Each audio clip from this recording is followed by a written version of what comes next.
Hello friends, welcome to mom and Mathi channel. நாங்கள் வால்பாறை போயிருந்தோம். Sunday அன்னைக்கு ஹெவி ரெயினாக இருந்துச்சு. கோயம்புத்தூர் அண்ட் வால்பாறைக்கு ரெட் அலர்ட் கொடுத்துருந்தாங்க. எங்களுக்கு அதை பற்றி தெரில, வால்பாறை மழையான்னு ஹெவியான்னு தெரில. அதனால் நாங்கள் எங்கள் புல்லட்லேயே ட்ராவல் பண்ணோம். நல்லா என்ஜாய் பண்ணுற மாதிரி இருந்துச்சு. Hello friends, welcome to mom and Mathi channel. நாங்கள் வால்பாறை போயிருந்தோம்.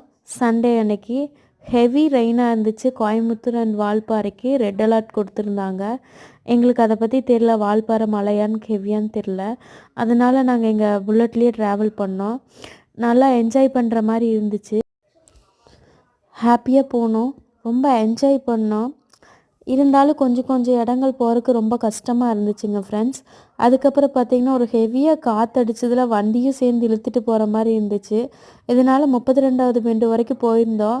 அதுக்கு மேலே போகிறக்கே என் ஹஸ்பண்டும் பாப்பாவும் ரொம்ப என்ஜாய் பண்ணாங்க, போல் எக்ஸைட்மெண்ட்டாக இருக்குன்னு.